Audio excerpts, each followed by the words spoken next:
తెలుగు రాజకీయాల్లో చెరగని ముద్ర గల్లా ఫ్యామిలీది. పాటూరు రాజగోపాల్ నాయుడు నుంచి గల్లా జయదేవ్ వరకు ఆ కుటుంబం రాజకీయాల్లో ఒక వెలుగు వెలిగింది. మాజీ ఎంపీ రాజగోపాల్ నాయుడు నుంచి రాజకీయ వారసత్వాన్ని అందుకున్న ఆయన కూతురు గల్లా అరుణకుమారి, ఆ తరువాత ఆమె కొడుకు జయదేవ్ తెలుగు రాజకీయాల్లో తమదైన మార్క్ చూపించారు. గల్లా జయదేవ్ గుంటూరు ఎంపీగా 2 సార్లు గెలిచి నేషనల్ లెవెల్లో ఫోకస్ అయ్యారు. అలాంటి ఫ్యామిలీ ఈసారి ఎన్నికల్లో పోటీకి దూరమైంది. వైసీపీ సర్కార్ వేధింపుల పుణ్యమా అని తమను నమ్ముకుని ఉన్న వేల కుటుంబాల శ్రేయస్సు కోసం పొలిటికల్ బ్రేక్ తీసుకుంది. 5 ఏళ్లలో వైసీపీ ప్రభుత్వ కక్ష సాధింపు రాజకీయాలకు పరాకాష్ట గల్లా ఫ్యామిలీ రాజకీయ భవితవ్యం. దాదాపు 70 ఏళ్లుగా ప్రతి ఎన్నికల్లోనూ పోటీ పడే ఆ కుటుంబం తొలిసారిగా పోటీ నుంచి తప్పుకుంది. వేల కోట్ల ఆస్తులు, వేల మంది ఉద్యోగులు, లక్షల మంది అభిమానుల అండదండలు ఉన్న వ్యాపారం కోసం, తమపై ఆధారపడిన ఉద్యోగుల కుటుంబాల కోసం గల్లా కుటుంబం రాజకీయాల నుంచి తప్పుకోవటంపై పెద్ద ఎత్తున చర్చ జరిగింది. ఎన్నికల ఫలితాల తరువాత కూడా జరుగుతూనే ఉంది.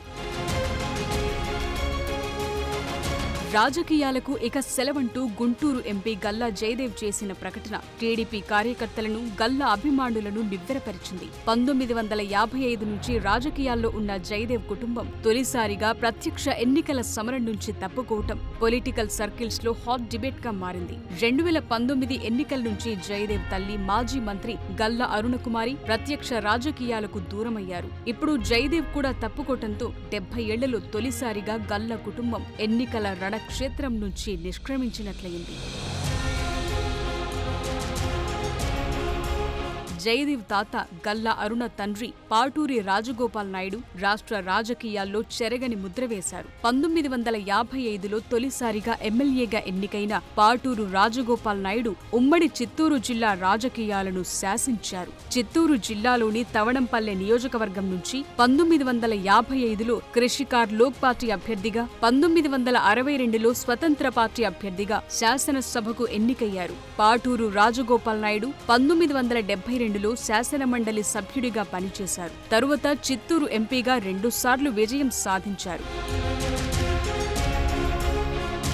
జిల్లాలో అనేక సామాజిక కార్యక్రమాలతో జనంలో నిలిచిన రాజగోపాల్ నాయుడిని తెలుగుదేశం పార్టీ అధినేత చంద్రబాబు కూడా తన రాజకీయ గురువుగా చెప్పుకుంటారు. ఆయన తరువాత రాజగోపాల్ నాయుడు కుమార్తె గల్లా అరుణకుమారి కూడా అదే ఒరవడి కొనసాగించారు. ఆ కుటుంబ రాజకీయ చరిత్రలో ఎక్కువ విజయాలే కనిపిస్తాయి. రాజగోపాల్ నాయుడు వారసురాలిగా వచ్చిన గల్లా అరుణకుమారి 80వ దశకం నుంచి దాదాపు 40 ఏళ్లు రాజకీయాల్లో కొనసాగారు. 2014 ఎన్నికల్లో ఓటమి తరువాత ఆమె మళ్లీ ప్రత్యక్ష రాజకీయాల్లో ఎక్కడా కనిపించలేదు.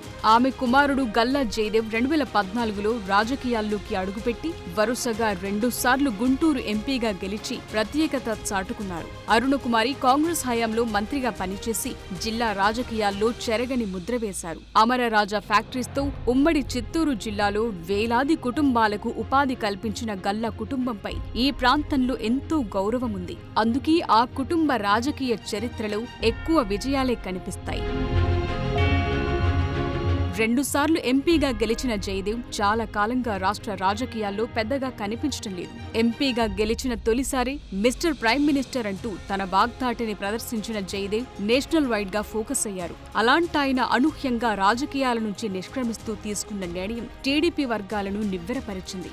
ఆయన ఆకస్మికంగా పాలిటిక్స్ కు గుడ్ బై చెప్పటానికి గల కారణాలపై విస్తృత చర్చ జరిగింది. రాష్ట్రంలో వైసీపీ అధికారంలోకొచ్చాక గల్లా కుటుంబానికి చెందిన అమరరాజా సంస్థ అనేక ఇబ్బందులు ఎదుర్కొంది. వేల కోట్ల టర్నోవర్ కలిగిన తమ సంస్థకు ప్రభుత్వం నుంచి చిక్కులు ఎదురవటం గల్లా కుటుంబాన్ని బాధపెట్టింది. తమ సంస్థ మనుగడకు, విస్తరణకు రాజకీయాలు అడ్డంకి కాకూడదని పొలిటికల్ బ్రేక్ తీసుకుంది. గల్లా జయదేవ్ నిర్ణయం ఇప్పటికీ రాష్ట్ర వ్యాప్తంగా విస్తృత చర్చకు దారితీస్తోంది. ముఖ్యంగా ఉమ్మడి చిత్తూరు జిల్లాలో గల్లా నిర్ణయంపై మరింత ఎక్కువ చర్చ జరుగుతోంది.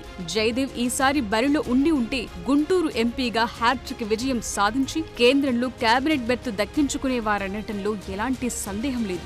మొత్తం మీద జగన్ కక్షపూరిత రాజకీయాల పుణ్యమా అని ఏపీ ఒక మంచి లీడర్ను కోల్పోయింది. మరి జగదేవ్ పొలిటికల్ రిటైర్మెంట్ పర్మనెంటో, టెంపరరీనో చూడాలి. For more videos like this, subscribe Big TV channel.